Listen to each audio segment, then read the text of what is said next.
On va reprendre, si vous voulez bien vous asseoir.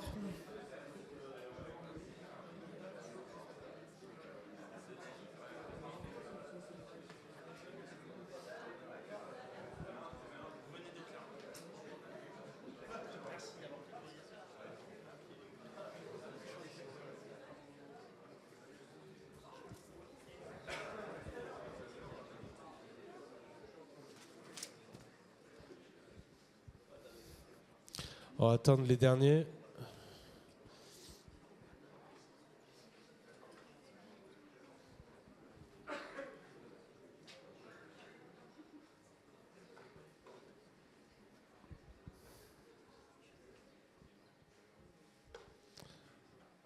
Jérôme, tu peux faire le portier?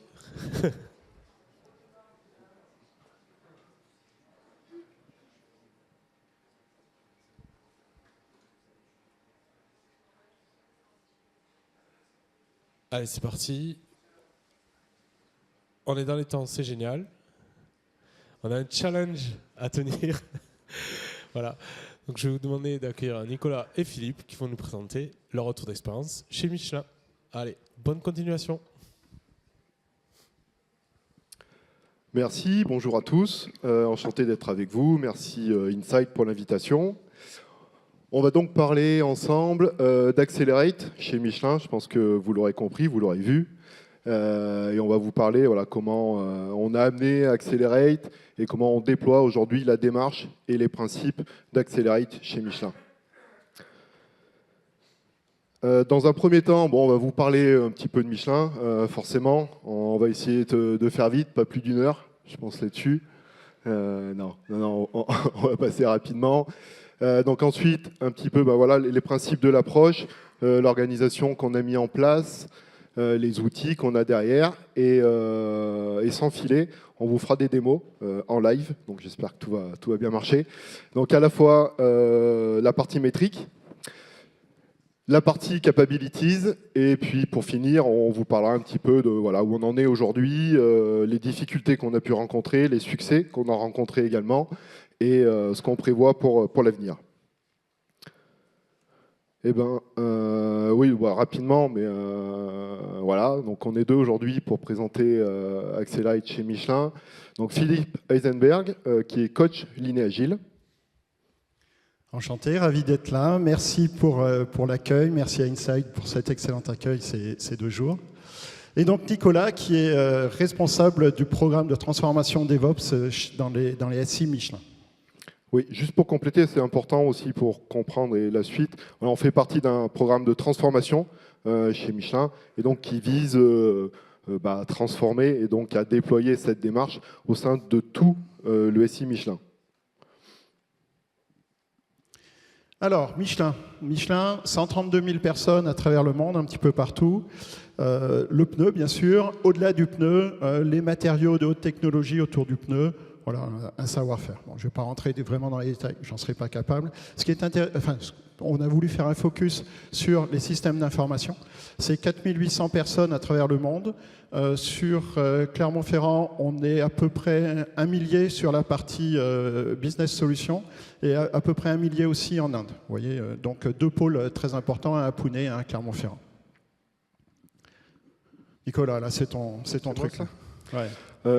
Oui, rapidement, mais pour vous donner une idée un petit peu de l'échelle, voilà, on a 370 sites web, 2000 applications environ. En fait, si je demande à 50 personnes différentes chez Michelin, personne ne me donnera le même chiffre. En gros, on est incapable de savoir le nombre d'applications qu'on gère. Bon, ça vous donne un peu une idée. 14 000 machines virtuelles, voilà, dont 3 000 aujourd'hui sont dans le cloud. On essaie d'avoir une démarche pour aller de plus en plus vers le cloud. 67 000 PC. Ça, c'est la partie moins green. Bon, on n'est pas venu parler green aujourd'hui. Ouais, 12 000 mises à jour d'applications réalisées chaque année et un petit peu de data également, 4 pétabytes de données stockées. Bon, on va commencer à parler d'approche. Oui. Donc la transformation, elle a commencé on va faire une fixation sur 2015 où on a parlé de transformation. Alors 2014-2015, transformation Lean et Agile avec des vagues de déploiement du Lean et de l'Agile à travers Michelin, à travers les SI Michelin. Ensuite, on a eu la transformation DevOps 2015, dans laquelle tu participais déjà. Un point clé, c'est en 2019, Customer Satisfaction Delivery. On s'est rendu compte que notre perception du service qu'on rendait était plutôt bonne, nous, au SI, et que la vue client, malheureusement, n'était pas tout à fait au même niveau. Donc on a mis en place ces comités qui permettent de confronter la vue réelle des clients avec notre vision à nous. Donc c'est le début pour moi de ce qu'on fait dans Accelerate. Ça a continué avec un programme très orienté sur la qualité de service, avec la gestion de l'obsolescence,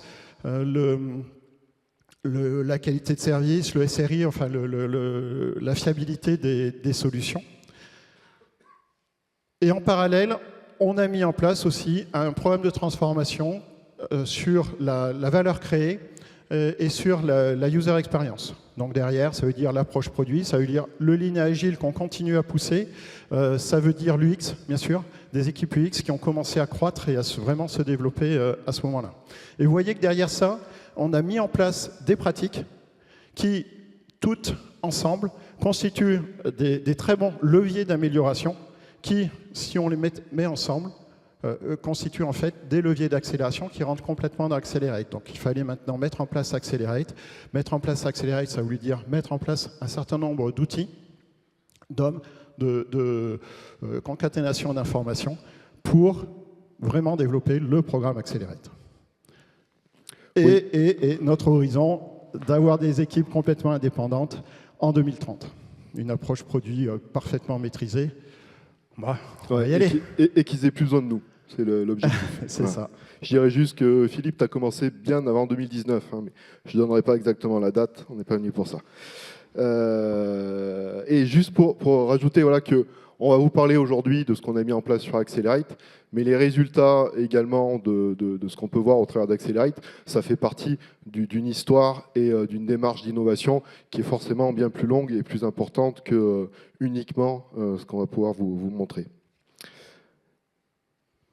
Alors cette démarche, comment on l'a mise en œuvre? D'abord, quel était notre objectif? Notre objectif, il est évidemment le progrès continu, fluide si possible, et l'appropriation de la démarche Accelerate. Ça veut dire qu'on a mis en place, on a utilisé les hommes en place, on a développé des communautés de pratique et on a mis en place des outils. Donc, grosso modo, on s'est basé sur les réseaux progrès. Ouais, ça compte le progrès. Les réseaux progrès. Les leaders de pratique, hein, on a développé ces pratiques, ça veut dire qu'il y a des leaders, ça veut dire qu'il y a des représentants, et on s'est vraiment basé sur eux pour porter la bonne parole. Des communautés DevOps ont été créées en même temps que le programme de transformation, et petit à petit, des réseaux d'ambassadeurs Accelerate sont mis en place et sont déployés sur l'ensemble de l'entreprise. Donc, les outils. Les outils, on a deux types d'outils, un outil pour les capabilities. Donc cet outil, le premier outil, c'est un outil d'évaluation du niveau de maturité sur les capabilities.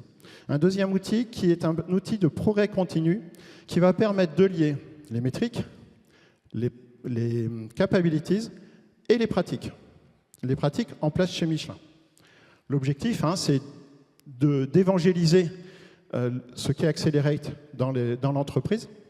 Donc montrer quelles sont toutes les capabilities, accéder, et c'est pas rien, quand vous avez des centaines, plus de 100 pratiques, retrouver la pratique, c'est pas toujours évident. Retrouver le bon contact sur la pratique, c'est pas toujours évident. Un des objectifs de cet outil, c'est de permettre ça. Donc évaluer son niveau de maturité, et puis bien sûr, construire son plan progrès.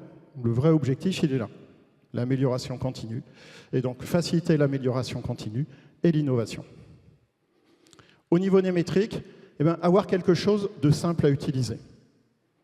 Et donc, c'est la mise en place d'un tableau de bord pour permettre là aussi le progrès continu. Pas de mesure, pas de progrès. Oui, donc là, vous voyez qu'on retrouve vraiment les éléments essentiels d'Accelerate, donc le framework de capabilities, qui va finalement être le moyen d'améliorer et de retrouver des métriques qui vont on l'espère en tout cas, s'améliorer. Et voilà, derrière ça, pour déployer tout ça, on va s'appuyer sur des acteurs, sur des communautés. On retrouve l'idée de DevOps, de partager. On va partager les responsabilités et du coup, on va casser des silos.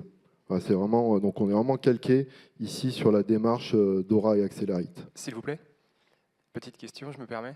Thomas Oui. Angel, Air France. Juste sur la terminologie, vous venez de parler d'une centaine de pratiques. Oui. Qu'est-ce que vous appelez pratique dans le Oui, groupe? on va le voir. Si vous voulez bien attendre quelques minutes, on va le voir parfait. juste après, éventuellement. Dans la démo, on accédera à une pratique. Vous allez voir qu'on a transformé aujourd'hui, donc vous l'avez vu tout à l'heure, Accelerate, il y a un framework de capabilities qui était de 24, comme l'a présenté tout à l'heure Mathieu, mais ça c'était en 2018, quand le livre Accelerate est paru. Il faut savoir que le programme Dora, il existe encore en fait, hein, et donc lui-même évolue. Chaque année, il produit un nouveau State of Reports Dora, et le framework de capacité, de capabilities augmente, enfin évolue également. Et cette année, par exemple, on est à 31 capabilities. Voilà. Et nous, ces capabilities, on les a transformées en pratiques. On le verra tout à l'heure, de 31 capabilities, nous, on est à 100 et quelques pratiques chez Michelin. OK, les métriques. Donc, premier outil à mettre en place. Il y avait le challenge, il est exprimé grossièrement ici. Donc, il faut fournir un outil qui permet de visualiser d'une façon simple et rapide les 4 métriques Accelerate en un clin d'œil. Avoir une vue agrégée, donner un moyen à l'ensemble de l'organisation Michelin, à tous les niveaux, pour aider les équipes, pour venir en aide sur une difficulté qu'on pourrait constater à un niveau domaine, entité, niveau global Michelin. Un outil aussi qui permet aux équipes de moduler, d'interpréter, de pouvoir moduler les résultats et comprendre ce qui se passe véritablement, donc des filtres qui sont adaptés au contexte. Et puis utiliser les données existantes chez Michelin. Comment faire pour récupérer toutes ces informations qu'on va pouvoir mettre en évidence dans ce tableau de bord.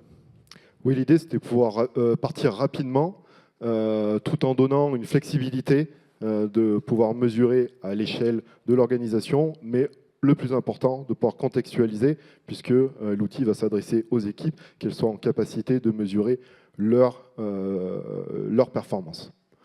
C'est vraiment un outil au service des équipes avant tout. Voilà. Et on commence par les mesures, c'est pas anodin. Comme l'a dit Mathieu, c'est vraiment la base. Et pour savoir finalement si on s'améliore, ce qui est notre cheval de bataille, hein, on doit être en capacité justement de se mesurer pour voir justement si cette amélioration a lieu ou non, quoi. Bon, rapidement, je vais parler un petit peu technique, mais sans plus en fait, tout simplement pour vous dire que pour réaliser et avoir ces mesures pour quasiment l'ensemble de l'informatique Michelin, voilà, je parle de 80 à 90% des cas, des équipes et des produits qu'on arrive à adresser avec 2 sources de données principales. Une qui s'appelle Jira, donc pour tout ce qui est gestion de la backlog. Voilà, donc depuis la transformation agile qui a commencé en 2015, on a largement déployé Jira et l'utilisation de backlog au travers de Jira. Donc on va calculer la partie lead time avec les données qu'on a côté Jira. Et on a un outil de ticketing qui s'appelle ServiceNow. Bon, je ne sais pas si vous connaissez, mais si vous connaissez les pratiques utiles, voilà, on va retrouver toute cette partie dans cet outil. Donc, toute la partie support aujourd'hui est faite dans cet outil. Donc, n'importe quel incident sur une application va être déclaré dans ServiceNow. Et on a toute la partie aussi gestion des changes, donc des changes applicatifs, donc de la livraison logicielle qui se fait au travers de cet outil. Et donc, cet outil va nous permettre de calculer à la fois deployment frequency, le change failure rate et le mean time to restory. Je vais passer sur la manière dont on fait les calculs, mais voilà, si jamais ça vous intéresse, vous pouvez venir me voir après pour que je vous détaille un petit peu ça. Voilà.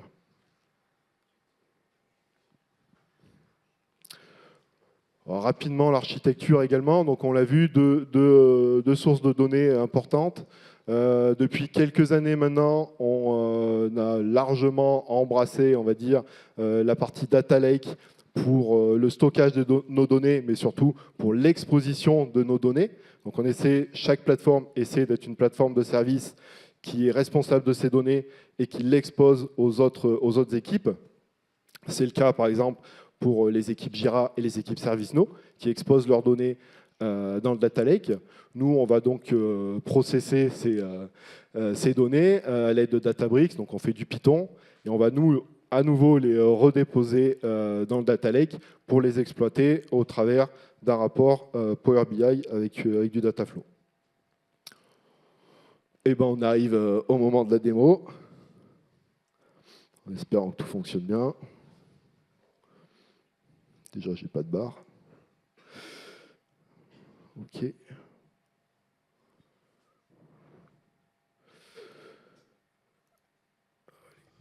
Voilà, donc notre rapport Power BI qui présente les données. Donc là, on a les données agrégées à l'échelle de Michelin tout entier. Non, tu m'as déjà filtré. Hein. J'ai déjà filtré. Ouais, L'idée, c'est comment les différents niveaux d'organisation peuvent aider les équipes à s'améliorer. Donc typiquement, ici, on a mis un filtre qui permet de regrouper toutes les informations clés des applications, informations clés Accelerate, des applications de ce qu'on appelle le produit fini dans la R&D Michelin. Le produit fini, c'est le pneu, hein, bien sûr. Et donc, quand on regarde ce résultat, ça a évolué. Ouais, je te fais mentir. Je reprenais la vue globale, mais oui, je reprends PF, excuse-moi. Je vais me faire engueuler. Bon, donc on va quand même regarder le premier chiffre qui est intéressant, c'est par rapport à ces 4 métriques, comment, en moyenne, le système d'information évolue. Vous voyez, on a bien les 4 métriques ensemble. Aujourd'hui, là, on voit 2,65 sur ce périmètre produit fini, c'est pas mal.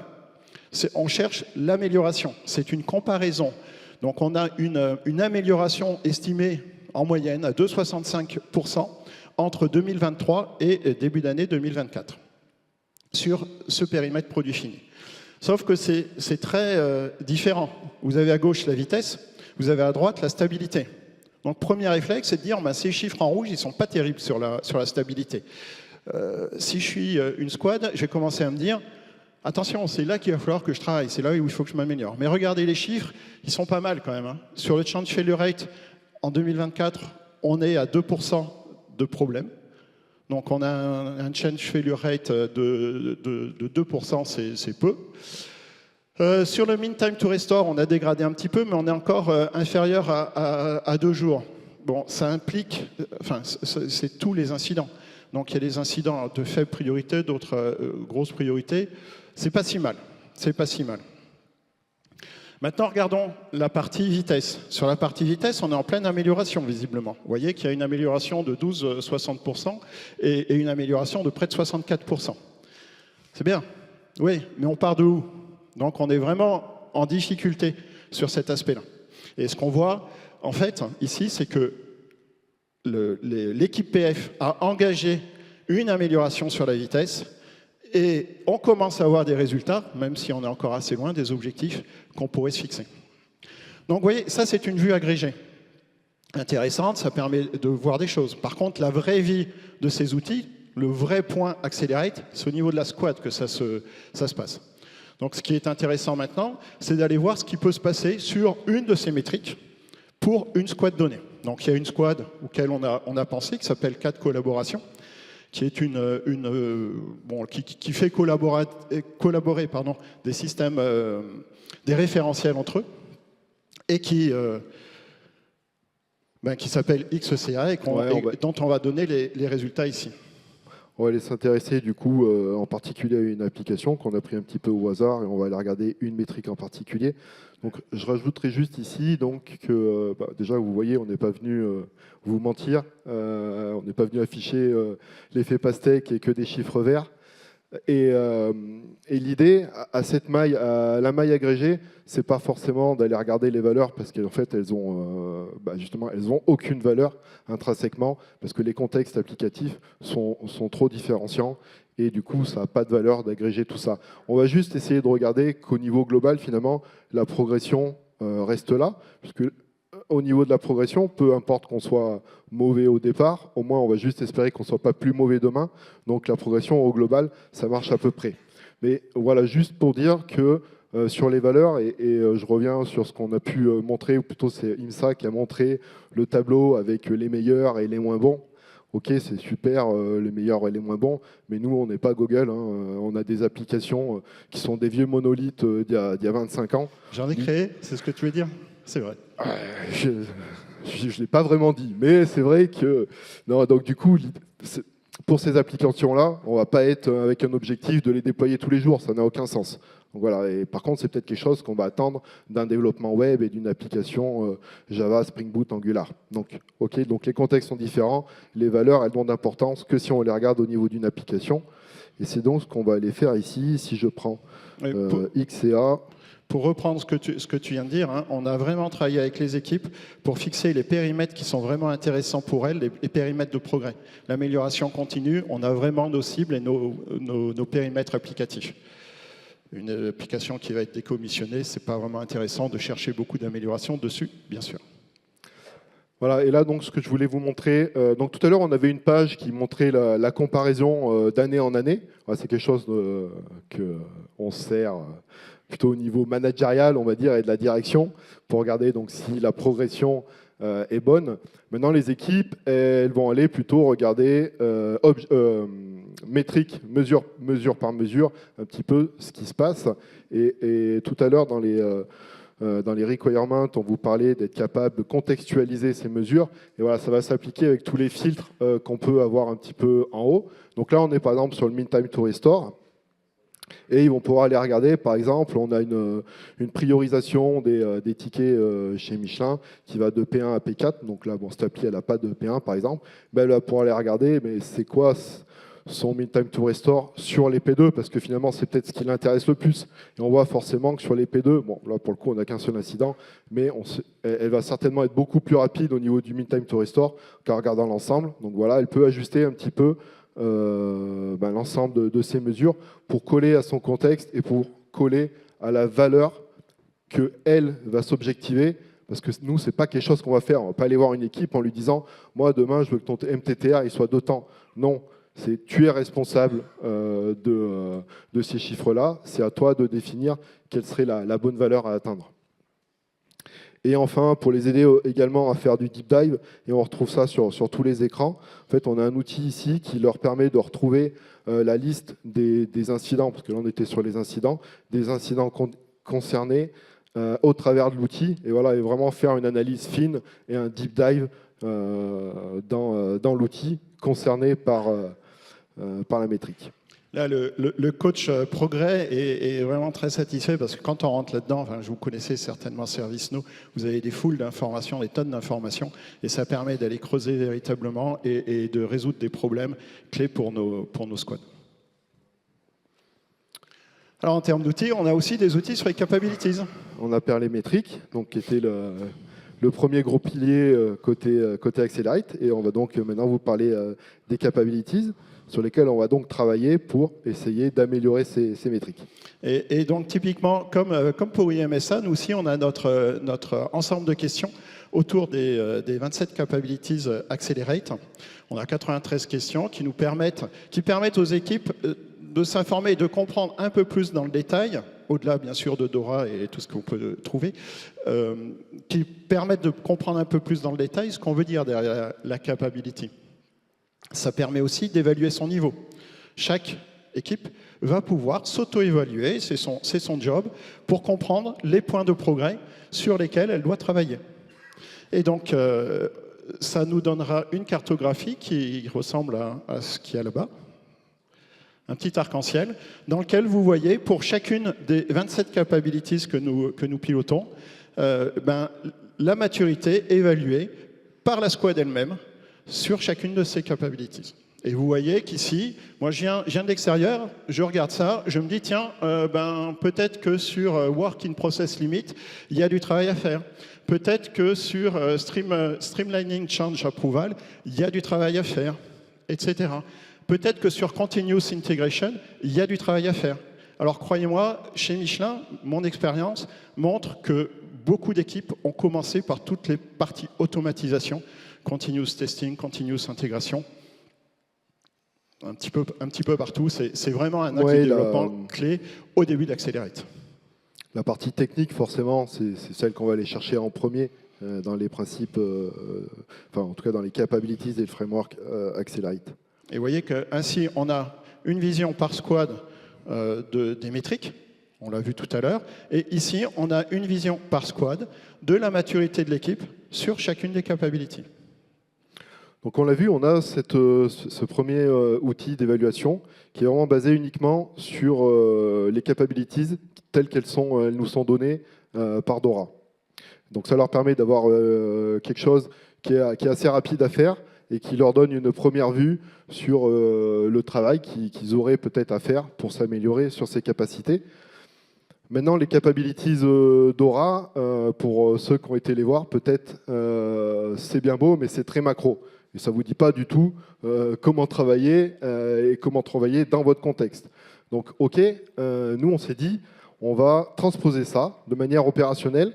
OK, comment une capabilities Accelerate, quels sont les outils, quels sont les leviers, quelles sont les pratiques chez Michelin sur lesquels vous pouvez travailler pour améliorer ces capabilities. Donc, on a créé un autre outil qui s'appelle Accelerate Progress Journée, qui fonctionne vraiment, pour ceux qui connaissent Plan, Do, Check, Act. Voilà, c'est vraiment l'idée, c'est une boucle itérative. On s'évalue, on identifie les axes de progrès, donc notre plan d'amélioration, on réalise ces améliorations, bien entendu, et on revient s'évaluer à nouveau, donc voir le niveau qu'on a atteint, et on boucle à nouveau, et ainsi de suite, dans une boucle de continuous improvement. Je fais du mélange franglais, désolé. Voilà, amélioration continue en français. Mais... Exactement, d'amélioration continue.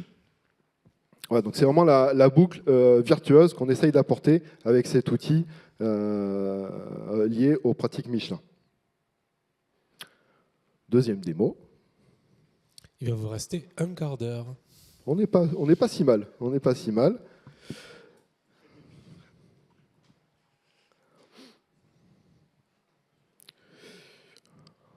Alors, on était sur 4 collaborations, donc l'application XECA. Oui, on a vu tout à l'heure, je ne sais pas d'ailleurs si on l'a précisé, donc quand on a fait le petit graphique sur Accelerate Global Assessment, c'est une photo qu'on avait prise de l'application qu'on a utilisée quand on a regardé les métriques. Donc notre application qui s'appelle XCA ou CAD Collaboration, ça dépend un petit peu quel nom ils utilisent. Donc on va à nouveau aller voir cette application dans notre outil Accelerate Progress Journée. Donc, comme vous avez pu le voir avec le petit graphe précédent, l'idée, c'est vraiment de fonctionner en mode itératif. Donc, voilà, vous le voyez ici. Eux, par exemple, ils sont à la 6e version de leur évaluation et de leur amélioration. Là, on a une vue un petit peu, une overview, vue globale de leur évaluation actuelle, qui est le carré bleu, et leur niveau de maturité, leur niveau de maturité cible, donc finalement, qui va constituer leur plan d'amélioration. Donc là, on voit qu'ils ont identifié des cibles donc, sur à peu près tous les gros sujets. On a essayé de répertorier les différentes pratiques voilà, sur les gros sujets qu'on peut retrouver notamment sur la boucle DevOps. Et je vous propose d'aller voir en détail comment fonctionne l'outil et la liste des pratiques, en particulier ici pour XCA. Et voilà, donc ici, nous avons une liste de pratiques. Usage of version control, secret management. Il y a 107 pratiques chez Michelin. 107 pratiques, ça veut dire des bonnes pratiques portées par une équipe chez Michelin comme référent de bonnes pratiques. Hein. OK, donc vous les voyez toutes, il y en a 107 en tout, vous les voyez ici. Et vous voyez qu'elles sont regroupées par capability, capability accelerate. Là, on parle de version contrôle. OK, première façon d'utiliser cet outil, ça peut être de passer toutes les pratiques et de s'auto-évaluer. Alors, c'est un peu long. Surtout si avant, on a déjà une vue sur les métriques, surtout si avant, on a déjà une vue sur la maturité, sur les capabilities. Donc, l'idée ici, c'est de dire, bon, OK, je veux améliorer telle métrique ou je veux améliorer telle capability. Je vais filtrer sur les pratiques Michelin, donc les bonnes pratiques Michelin, Par exemple, ici, on choisirait le change failure rate, ce que tu as montré. Donc, une des 4 plus une, la fiabilité étant intégrée aussi, une des 5 pratiques d'Accelerate maintenant. Une des 5 métriques, pardon, d'Accelerate maintenant. OK. On a vu sur XCA l'intérêt qu'on pouvait porter à Continuous Integration. Donc, allons chercher les pratiques Michelin qui permettraient d'améliorer la capability Continuous Integration. Et voilà, on a une liste de pratiques qui apparaissent ici. Oui, donc j'ai sélectionné ici donc, la Capabilities Continuous Integration. Et on va retrouver donc un certain nombre de pratiques qu'on a identifiées chez Michelin qui vont permettre aux équipes de s'améliorer sur le Continuous Integration. Là, on voit par rapport à l'assessment, enfin l'évaluation qu'a pu faire XCA, et on a tout un tas de petits, une petite légende en haut des petites targets qui nous permettent de voir en fait tout de suite et assez rapidement s'ils ont évalué par exemple une cible. Donc une cible d'amélioration sur les pratiques en question. Là, c'est ce qui va nous intéresser ici. Donc là, with target, donc avec une cible, c'est tout ce qui est en bleu. Donc ce que je vous propose, c'est d'aller voir, par exemple, aujourd'hui, la pratique Unit Testing Strategy. Et sur chaque pratique, donc ça va se présenter un petit peu comme ça. Il va y avoir un petit descriptif pour rappeler en quoi consiste cette pratique, ce que ça veut dire chez Michelin. Et on va retrouver donc l'évaluation sur le niveau de maturité actuel. Voilà, donc on va retrouver, ici on est sur Unit Testing Strategy, donc on va dire, ok, vous avez 0 stratégie, vous êtes au plus bas. Vous avez quelques cas de tests qui sont gérés, une petite partie, voilà, enfin, un certain niveau d'échelle, en se disant, voilà, le plus haut niveau, voilà, vous gérez, vous couvrez plus de 70% de votre code avec des tests et une stratégie au niveau de ces tests. Donc ça va être le niveau qu'ils vont choisir, qui va définir leur niveau actuel. Donc aujourd'hui, eux, ils ont défini qu'ils avaient une petite partie de tests qui était gérée, donc ils avaient une stratégie qui gère une petite partie de tests, et ils visent donc à s'améliorer. Ils visent le niveau qui est juste au-dessus, ce qui est déjà très bien. Et ce qu'on leur demande, on va demander une amélioration, on essaye d'avoir la méthode des petits pas. Ça ne sert à rien de viser tout de suite peut-être le dernier niveau. Après, on retrouvait quelques petites options en disant voilà quelle est la date qui cible. Bon là, ils ont mis décembre 2026, ils ne sont peut-être pas visés le truc le plus rapide, mais voilà quelques commentaires. Et s'ils tracent ça au niveau de Jira.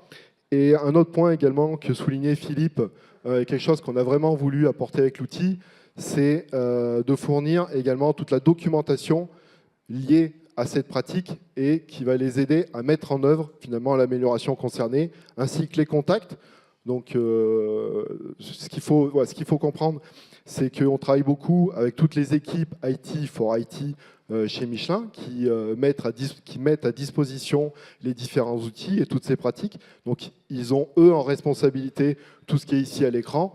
Et c'est les contacts qu'on va voir ici sur le bas de l'écran. Ce sont les responsables des pratiques qui ont écrit tout ce que vous voyez ici. Les différents niveaux de maturité, c'est leur expérience qui permet de définir ces différents niveaux.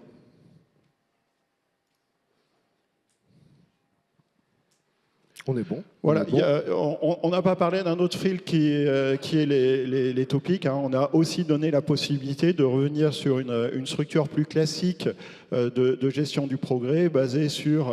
tu peux cliquer sur les topics? Les topics, oui, c'est les grandes familles qu'on a pu voir dans le premier radar en araignée sur l'écran précédent. Mais d'expérience, ce n'est pas les plus utilisés. Parfois, l'architecture, mais en fait, les équipes viennent naturellement beaucoup sur les métriques ou sur les capabilities, puisqu'elles se sont estimées. C'est comme ça qu'elles feront plus facilement du progrès. Ouais. Un bon moyen de filtrer cette liste, c'est de rentrer avec les métriques pour se dire, voilà, j'ai peut-être le MTTR qui est en retrait, je vais aller voir les pratiques qui sont liées à le MTTR, même si jamais vous vous posez la question, oui, c'est difficile de relier clairement une métrique avec une pratique. Souvent, une pratique va jouer sur plusieurs métriques. Et ce n'est pas non plus parce que je vais améliorer ma pratique que demain, je vais voir ma métrique. Il en faudra peut-être plusieurs. Voilà, des fois, le lien n'est pas aussi évident que ça. Bon, les équipes en sont quand même conscientes.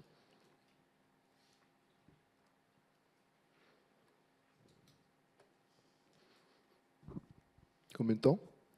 10 minutes. Avec les questions. On est...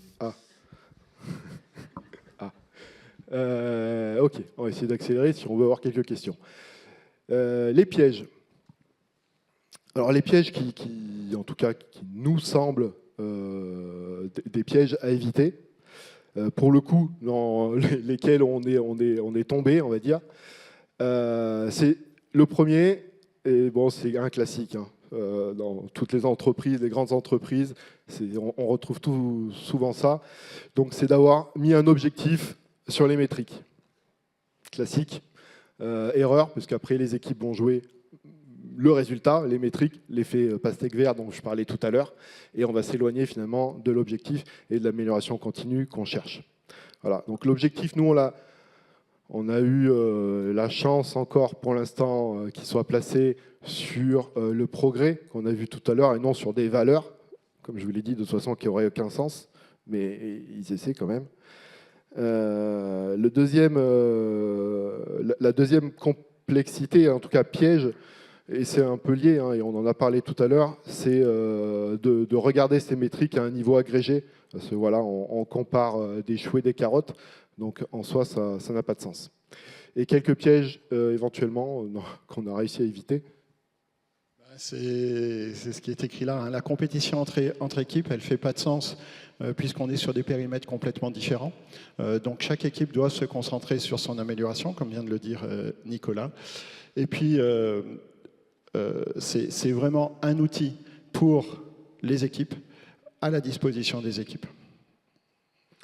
Ouais, la seule chose éventuellement, parce que quand on met la compétition ou les comparaisons, ça peut être intéressant de se comparer. Si on sait par exemple qu'on a une équipe, une autre équipe qui a un petit peu un contexte d'applicatif équivalent au nôtre, ça peut être intéressant d'aller voir quels sont leurs niveaux en se disant « Ah ouais, eux, ils ont l'air vachement plus matures que nous, ils peuvent peut-être nous aider. » Dans ce sens-là, ok. Là, je dirais pas non. Enfin, les difficultés et les succès qu'on a pu rencontrer. Alors, les difficultés, je fais que les trucs négatifs, moi, et toi, positifs. C'est comme ça qu'on l'avait vu? Okay. C'est l'avantage de l'âge, mon ami. Ok. On peut avoir la qualité, forcément, des données. Quand on affiche des mesures, comme vous l'avez vu tout à l'heure, qu'en plus, on nous met des objectifs dessus, je peux vous dire que tous les jours, moi, j'ai des gens qui viennent me voir. Ouais, mais je suis pas d'accord avec ces chiffres. De toute façon, tes données, c'est pas les bonnes. D'abord, c'est plutôt tes données à toi. Donc, fais en sorte qu'elles soient bonnes, à la rigueur. Bon, et voilà. Donc, il y a toujours des difficultés par rapport à ça. Et forcément, il faut travailler tout le temps pour améliorer ces données. Surtout que nous, on est sur des données, comme vous l'avez vu avec les deux outils qu'on a tout à l'heure, qui sont plutôt déclaratives. Mais on le verra aussi après. On va commencer à aller sur d'autres types de données. L'adoption, là je l'ai mis entre contrainte et responsabilisation. Pour moi, c'est vraiment la chose, c'est-à-dire que on veut que les équipes s'améliorent, forcément, et en même temps, on veut qu'elles soient complètement responsables. Donc, entre leur dicter un cadre et avoir finalement plein de souplesse, on est tout le temps sur une contradiction et il faut faire avec. Il faut être entre finalement ces deux aspects-là. Il faut avoir un certain cadre. Par moment, on est obligé. Et en même temps, on doit donner pleine liberté à nos équipes de conduire finalement l'amélioration comme ils le souhaitent. Mais les équipes ont vraiment envie de s'améliorer. Globalement, c'est le ressenti général. Et quand on parle de l'accéléré de progrès journée, donc l'outil de création des plans d'action, l'appropriation marche bien. C'est vraiment un outil qui est apprécié dans nos équipes. Oui, enfin, le référentiel des capacités, donc on a parlé tout à l'heure, Dora, c'est un programme qui évolue. On avait 24 en 2018, on en a 31 aujourd'hui. Vous avez vu que nous, on en couvre 27, donc voilà, il faut aussi qu'on suive, nous, ça également. Donc c'est une petite difficulté. Et passer de la prescription à la réalisation, je pense que tout le monde connaît ça également, c'est que les équipes sont sont des fois broyés par les enjeux business et finalement on ne leur donne pas le temps de participer à l'innovation, à l'amélioration. Un petit peu le phénomène de la roue carrée, tout le monde connaît cette image.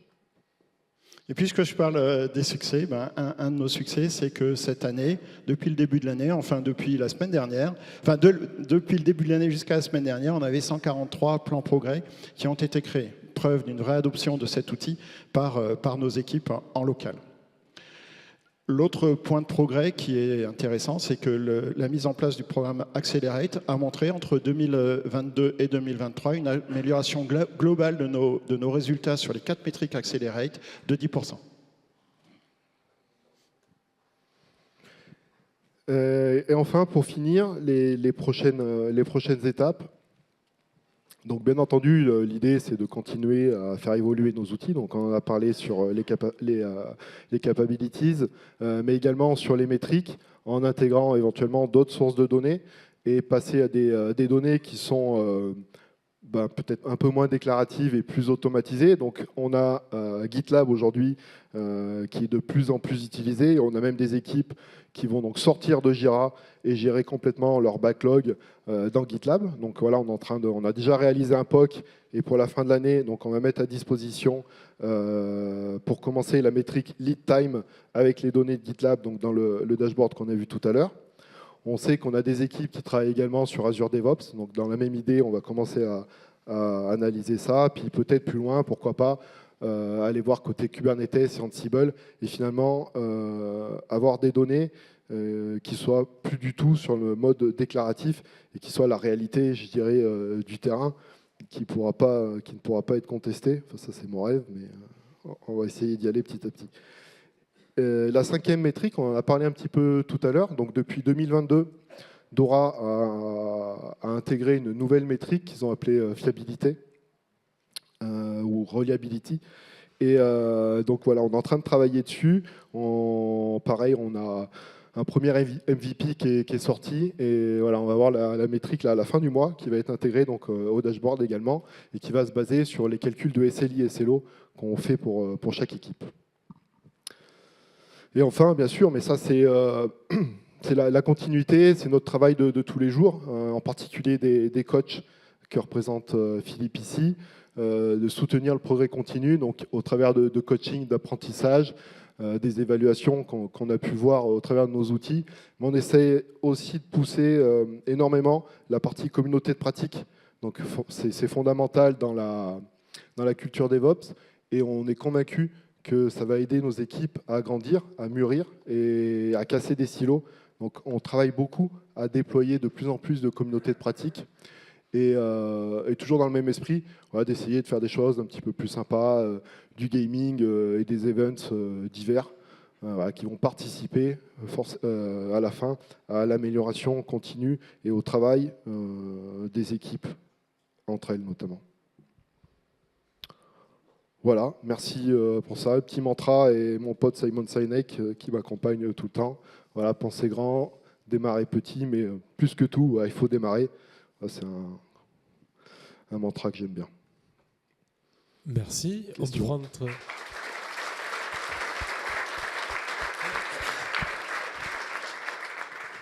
Allez, on a 5 minutes pour des questions.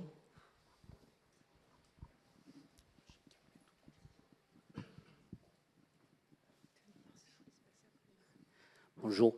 J'aimerais savoir, merci pour la présentation, c'est très synthétique et il y a beaucoup d'informations, merci beaucoup. J'aimerais savoir quelle est la taille des équipes qui ont participé à ces métriques. Première question. La deuxième, comment ça s'est passé l'auto-évaluation au niveau de chaque équipe, parce que c'est individuel, c'est l'équipe qui s'auto-évalue toute seule. Et quelles sont vos constatations au sein de, comment ces équipes s'améliorent? Est-ce que c'est des petites équipes, c'est des grosses équipes qui arrivent à atteindre des objectifs assez rapidement ou pas? Voilà, merci. Okay. Alors, taille des équipes, c'est des squads. Hein, donc, c'est des squads qui peuvent aller de 4-5 personnes jusqu'à 15 personnes. Ça existe. Deuxième question, c'était... Alors, comment elles s'auto-évaluent? C'est vraiment une bonne question. Moi, je me rappelle avoir participé à une présentation globale dans les équipes où il y avait plusieurs équipes représentées. Une première équipe a dit, c'est moi, team leader, qui ai fait avec mon tech lead, qui ai fait l'évaluation. C'est allé assez vite. Et après, je l'ai porté à l'équipe, je l'ai partagé avec l'équipe et on l'a un petit peu amendé. OK. Bon. OK, ils étaient très contents de ça. Et il y a un autre team leader qui a levé la main, qui dit, moi, j'ai pas fait ça du tout comme ça. Ça m'a pris 4 heures. Je l'ai fait avec toute mon équipe. Il y avait les représentants du support comme les représentants de la construction. Et là, la valeur des échanges était vraiment intéressante et je recommanderais à tout le monde de choisir cette deuxième solution, même si elle est un peu plus coûteuse en termes de temps. Voilà. Après, c'est les équipes qui se débrouillent, qui sont autonomes et qui font le job comme ils le souhaitent. Oui, je suis, pour compléter peut-être, je suis complètement d'accord avec ce que dit Philippe, c'est quelque chose que j'ai constaté aussi. On retrouve l'idée tout à l'heure entre contrainte et liberté. Là, donc, on a dit, OK, on a donné totale liberté aux équipes pour utiliser ces outils de la manière dont elles le souhaitaient, finalement. Donc, à la fois sur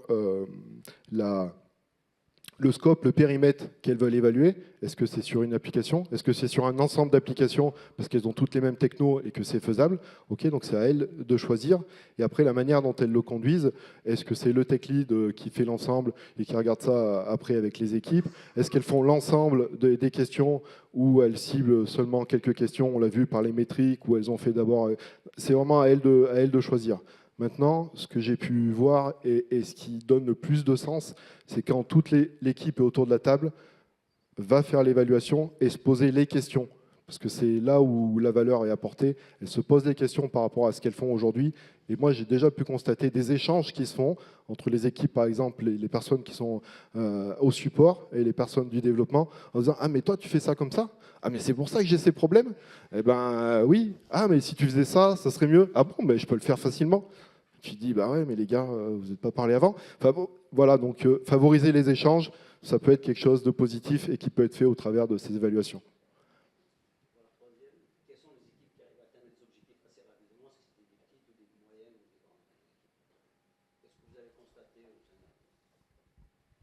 C'est disparate. Chaque équipe, encore une fois, suivant son contexte, on en parlait tout à l'heure, si c'est un gros monolithe, ça va être compliqué d'améliorer la fréquence de déploiement. S'ils viennent juste de démarrer, ben, on va être un petit peu plus exigeant avec eux. Il n'y a pas de raison qu'ils démarrent mal. Donc voilà, ça dépend un petit peu des équipes. Et encore une fois, pleine liberté à eux, et c'est à eux de choisir leurs objectifs par rapport aux valeurs mesurées. Et n'oublions pas que ça implique aussi les équipes business qui peuvent être une certaine lourdeur parfois pour faire de l'intégration, des tests continus, etc. Voilà. Donc c'est un contexte global. On ne peut pas répondre aussi spécifiquement. Oui, enfin, il y a une autre question. Une autre question, mais aussi tu parlais de comment ils s'amélioraient et comment. Enfin, je veux dire des Rex, je pourrais en faire des tas. Aujourd'hui, on a fait un Rex sur la démarche globale, les outils, mais des Rex d'équipe aussi qui s'améliorent. Je pourrais en faire sans arrêt. Il y en a qui vont faire des tests automatisés, d'autres qui vont choisir la sécurité. Et voilà. Et globalement, on a plein de chantiers chez Michelin et tout ça bouge continuellement. Et chaque équipe finalement ne va pas travailler au même niveau sur la même capacité. Merci. Bonjour. Parlons-nous un peu du sponsorship nécessaire pour cette démarche. Il est important, le sponsorship. Il est indispensable et il se joue à plein de niveaux. On a du sponsor, nous, sur notre programme au global pour accompagner tout ce que vous avez pu voir ici. On va avoir des sponsors au niveau de chaque service line également pour accompagner chaque programme de transformation. Parce que, voilà, encore une fois, là, c'est un petit arbre qui cache une forêt énorme qui est Michelin. Comme vous l'avez vu, voilà, c'est international, il y en a un petit peu de partout. En tout cas, la question sur le sponsor, oui, c'est important, c'est indispensable. C'est indispensable qu'en fait, on ait que la vision et les objectifs au niveau global soient clairs pour tout le monde. Et c'est pour ça qu'on exprime ça et qu'on utilise par exemple les capabilities d'Aura et Accelerate, parce que c'est aussi un framework du marché où tout le monde est d'accord. Il n'y a pas de discussion à pourquoi ces 4 métriques ou c'est quoi ces capacités. Ça nous aide également à avoir de la légitimité. Merci beaucoup, Mathieu. Et on a notre directeur des systèmes d'information qui a clairement défini que notre activité, c'est aussi faire du Kaizen. Et il a demandé à ce que toutes les équipes passent 10% de leur temps sur une activité de Kaizen. Et vous comprenez bien que tout ça, ça s'intègre complètement dans de l'amélioration continue. Donc le sponsorship, il est au plus haut niveau, au moins des systèmes d'information, et au plus haut niveau de l'entreprise quand on parle d'agilité. Donc c'est pas incohérent non plus. Mais ce n'est pas un sponsorship dédié DevOps, c'est Kaizen, donc ça... J'ai mal compris, pardon. C'est pas un sponsorship dédié DevOps, c'est du Kaizen, donc ça touche toute l'amélioration. C'est du Kaizen, et l'outil par excellence, c'est quand même Accelerate. On est bien d'accord. Est-ce que vous avez formé les sponsors à DevOps? Ouais, comme je te dis, on a DevOps, je parle de la culture DevOps, la philosophie DevOps, ça englobe tout ça, mais c'est même encore plus large. Tous les changes en fait qu'on peut amener chez Michelin, même quand on a commencé en 2015 avec Liné Agile, tout ça c'est du DevOps. Et je te dis, pour beaucoup de chantiers, il y a un sponsor attitré parce que il faut soutenir ça d'un point de vue managérial. Ok, merci. Allez, une dernière question. Et après on fera la... Et après, n'hésitez pas à venir nous voir pendant le repas si vous avez d'autres questions et qu'on n'a pas pu y répondre tout de suite. À la pause déjeuner pour les autres. Bonjour. Parce qu'il y a Romain qui s'impatiente un petit peu quand même. Bonjour, Guilain. J'avais une question très orientée sécurité, parce qu'on a parlé beaucoup de DevOps, on a parlé de fiabilité, de qualité, mais il me manque un petit peu la touche sécurité. Comment est-ce que vous intégrez dans vos process de développement et de delivery la partie sécurité ? Pareil, la partie sécurité, c'est tout simplement c'est même pas une capacité, c'est des pratiques sur plusieurs capabilities. Donc de la même manière que les autres, tout à l'heure on est parti sur Continuous Integration, mais ça aurait pu être une capabilities concernant la sécurité. On fait du DevSecOps, on essaie de faire du DevSecOps chez Michelin, mais la sécurité, elle est vraiment, elle a une part importante chez Michelin. Vous voyez un petit peu Michelin, la culture du secret, tout ça. Donc déjà, ça a une empreinte assez forte. Donc on n'a pas de mal à faire passer des messages au niveau de la sécurité.